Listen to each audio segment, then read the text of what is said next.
হিজবুল্লাহর বিরুদ্ধে লড়াইয়ের কথা বলে লেবাননের বেসামরিক মানুষ ছাড়াও সাংবাদিকদের হত্যার মিশনে নেমেছে ইসরায়েলি বাহিনী। সবশেষ তাদের হত্যার শিকার দক্ষিণ লেবাননে থাকা ৩ সাংবাদিক। তাদের মধ্যে একজন আল মানার টিভির প্রতিবেদক আলী সাইব এবং আল মায়াদিন সম্প্রচার সংস্থার প্রতিবেদক ফাতিমা ফাতুনি ও তার সহকর্মী ও ভাই মোহাম্মদ ফাতুনি।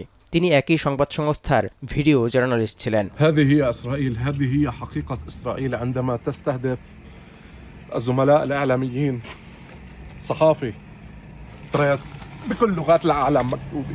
জানা গেছে, সাংবাদিকদের বহনকারী গাড়িটিতে অন্তত 4টি ক্ষেপণাস্ত্র হামলা চালিয়েছে ইসরায়েল। হামলার পর আহতদের উদ্ধারে ঘটনাস্থলে পৌঁছানো অ্যাম্বুলেন্সেও চালানো হয় আক্রমণ।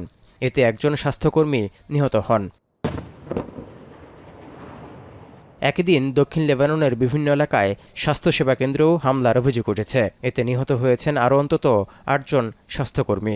এসব হামলার ঘটনাকে আন্তর্জাতিক আইনের প্রকাশ্য লঙ্ঘন বলে তীব্র নিন্দা জানিয়েছেন লেবাননের প্রেসিডেন্ট জোসেফ আউন।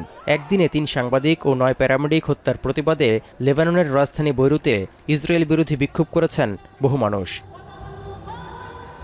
সাংবাদিক হত্যার ঘটনা এটি। এর আগে গাজায় আগ্রাসন চালিয়েও 270 জনের বেশি সাংবাদিককে হত্যা করেছে ইসরায়েলি বাহিনী। والشغله الاهم اللي لازم كلنا نلتفت عليها اليوم انه العدو الاسرائيلي بس يلاقي اي بني ادم عم ينطق بالحق وعم ينصر المظلوم। সাংবাদিক আলী সাহেব হিজবুল্লাহর গোয়েন্দা ইউনিটের সদস্য বলে দাবি করছে ইসরায়েল, যিনি দক্ষিণ লেবাননে থাকা ইসরায়েলি সেনাদের অবস্থান সম্পর্কে হিজবুল্লাহর কাছে তথ্য সরবরাহ করতে বলে অভিযোগ তুলেছে, যার কারণে তাকে লক্ষ্যবস্তু করে সফল হামলা চালানো হয়েছে বলে নিশ্চিত করেছে আইডিএফ।